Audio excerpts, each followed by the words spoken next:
Hello दोस्तों, कैसे हैं आप सभी लोग। स्वागत है आप सभी लोगों का मेरे channel Phoenix SM novel world पर। दोस्तों, आज से मैं एक नई कहानी शुरू करने जा रहा हूं जिसका नाम है इश्क हुआ। मैं चाहता हूं आप सभी लोग इस स्टोरी को ज़्यादा से ज़्यादा प्यार दें ताकि मैं इसके आगे के एपिसोड्स को ला सकूं। और जो लोग भी मेरे चैनल पर पहली बार आए हैं वो लोग मेरे चैनल को सब्सक्राइब करके नोटिफिकेशन ऑन कर ले ताकि सभी को नए नए कंटेंट देखने को मिले। धन्यवाद। तो चलिए आज के इस एपिसोड को शुरू करते हैं। चैप्टर 35, ईशा की मासूम बातें। अब तक उसकी बात सुन छवि उसे देख प्यारी स्माइल कर बोली, ही आप कैसे हैं आप। उसकी बात सुन आव्यांश मुस्कुराते हुए बोला, बस मेरी बेबी को देख लिया तो सब अच्छा है। उसकी बात सुन छवि मुस्कुरा दी।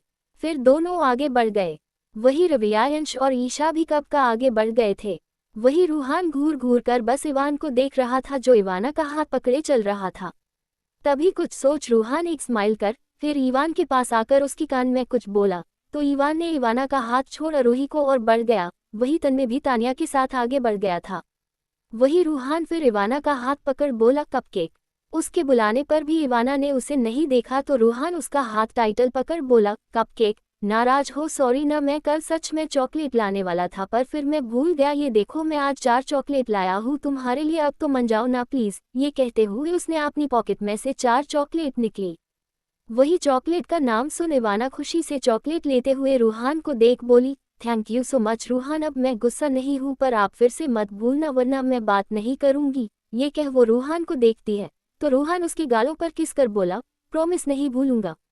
ऐसे ही सब आगे बढ़ गए। फिर ईशा छवि आरोही और तानिया को अपने क्लास में छोड़ फिर आव्यांश इवान और इवाना अपने क्लास की ओर बढ़ गए तो वही रवियांश रूहान कर तन्मय भी अपने क्लास में बढ़ गया। अब आगे रवियांश और बाकी सब साथ में एक क्लास के आगे रुके। रवियांश नीचे झुक ईशा के सर पर किसकर उसके गालों को सहला बोला, प्रेशियस क्लास अच्छे से अटेंड करना ओके, एंड हनो मस्ती और कहीं भी मत जाना, लंच ब्रेक में अपने क्लास में ही रहना, मैं आऊँगा ओके। उसकी बात सुन ईशा अपने सर पर अपने छोटे छोटे हाथों से मरते हुए बोली, ओह अंश ये बात आप रोज कहते हो, ईशा को सब याद है, ईशा कहीं नहीं जाएगी, आप टेंशन मत लो ओके। उसकी बात सुन सबके चेहरे पर एक स्माइल आ गई। तो वही रवियांश ने उसे देख सर हिला दिया और उसके दोनों गालों पर किस कर बोला, चलो आप जाओ ओके बाय। उसकी बात सुन फिर ईशा छवि आरोही और तानिया सब क्लास के अंदर चले गए। ये चारों इस साल 6th क्लास में थे। उनके जाने के बाद सबने एक नज़र उन चारों को देखा फिर आगे बढ़ गए। तभी आव्यांश बोला, भाई हम भी चलते हैं। उसकी बात सुन रवियांश ने सर हिला दिया तो आव्यांश इवान और इवाना तीनों अपनी क्लास की ओर बढ़ गए। वही इवाना ने पीछे मुड़ रूहान की तरफ देख हाथ वेव किया तो रूहान ने मुस्कुराते हुए उसे बाय कहा। फिर तीनों वहां से चले गए। इस साल तीनों 9th में थे। वही रवियांश रूहान और तन्मय 12th में थे। फिर ये तीनों भी अपने क्लास की ओर बढ़ गए। उन्हें देख पूरी क्लास शांत हो गई। हो भी क्यों न स्कूल के 3 हैंडसम हंक्स जो आ गए थे। वही लड़कियां तो उन्हें अपनी हावसी नजरों से देख रही थी, जैसे मौका मिलते ही वो सब इन तीनों को नीच खाएगी। वही सबकी नज़र आपने ऊपर महसूस कर उन तीनों ने अपना सर हिला दिया और लास्ट बेंच पर जाकर बैठ गए। वही रवियांश बैठते ही सबसे पहले ही टैब निकलता है और उसे सामने रख देता है। उस टैब में ईशा की क्लास की फुटेज थी। जिस साइड वहाँ कैमरा था वहाँ से ईशा अच्छे से उस टैब में दिख रही थी। रवियांश ने उसे आपने सामने रखा फिर अपनी बुक्स निकलने लगा। उसे ये कैमरा स्पेशली इस कैमरा को ईशा की क्लास में लगवाया था जिसका एक्सेस सिर्फ रवियांश के पास था, जिससे अगर कुछ भी हो तो रवियांश को सबसे पहले पता चलेगा और वो ईशा के ऊपर अपनी नज़र रख सकता है। उसने कुछ पल ईशा को टैब के जरिए देखा फिर अपनी पढ़ाई में लग गया। वही फिर उनकी क्लास में टीचर आए, उन्होंने सबको देख फिर रवियांश को देख वो बोली, रवियांश आज भी तुम ये टैब नहीं बंद करोगे, तुम अपनी पढ़ाई पर कैसे कंसंट्रेट करोगे, इससे तुम्हें बस डिस्टर्बेंस होगी। उसकी बात सुन रवियांश उन्हें एक नज़र देख फिर बुक में देखते हुए कोल्डली बोला, आप अपनी क्लास लीजिए, मैं अपनी पढ़ाई अच्छे से कर लूँगा, चाहे तो आप लास्ट का ही मुझसे क्वेश्चन कर लीजिएगा पर यह टैब नहीं बंद होगा, मुझे मेरी प्रेशर्स को देखना है। और हाँ इस बार कह दिया, अगली बार ये मत कहना प्रेशर्स को देखने से मुझे भी डिस्टर्बेंस नहीं होगी। ये कह वो अपनी बुक पर कंसंट्रेट करने लगा। उसकी बात सुन टीचर सुनीता मैम ने सर हिला दिया।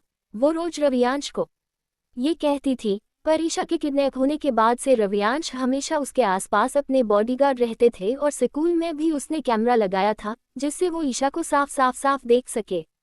उसकी बात सुन रूहान और तन्मय ने टीचर को देखा पढ़ाने का इशारा किया। उन्हें पता था मेम ने अभी आगे कुछ कहा तो उन्हें रवियांश का गुस्सा झेलना पड़ेगा। उनका इशारा देख सुनीता मैम ने एक गहरी सांस ली और पढ़ना चालू कर दिया। उन्हें भी पता था कि रवियांश उसकी बात नहीं मानेगा।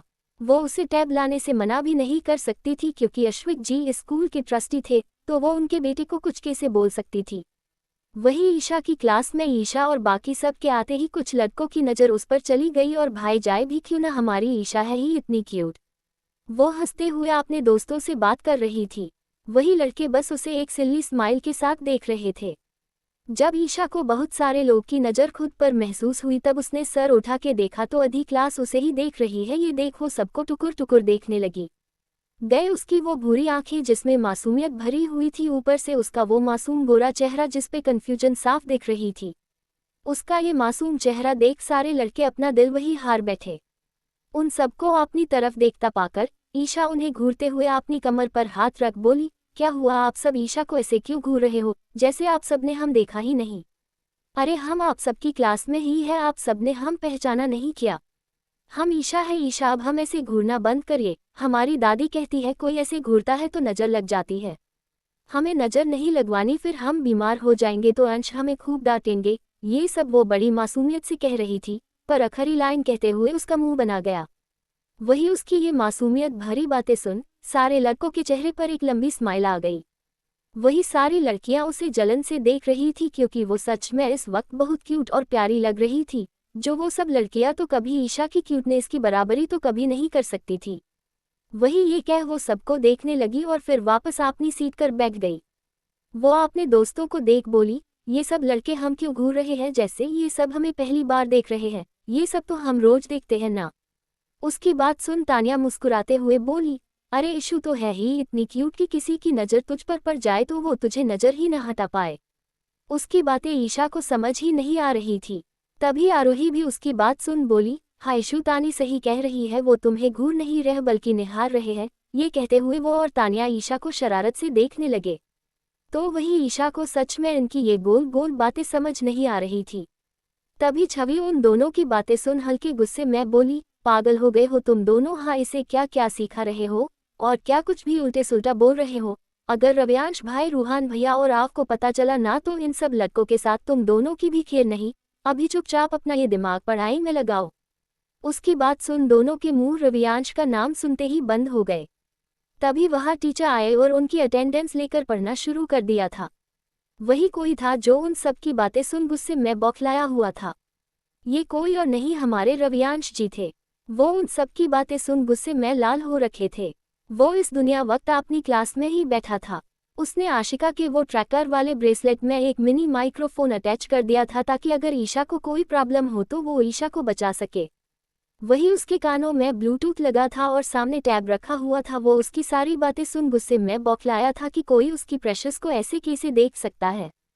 इस वक्त उसके माथे और हाथों की नस तनी हुई थी। तभी रूहान उसे हिलाते हुए बोला, रवि चल यार बाहर बास्केटबॉल कोच में जाना है, जल्दी कर। उसकी बात सुन रवियांश ने उसे देखा और अपना सर हिलाते हुए टैब बंद कर ब्लूटूथ और तब बैग में रख रूहान और तन्मय के साथ बाहर बास्केटबॉल कोच की ओर बढ़ गया। अंडस्को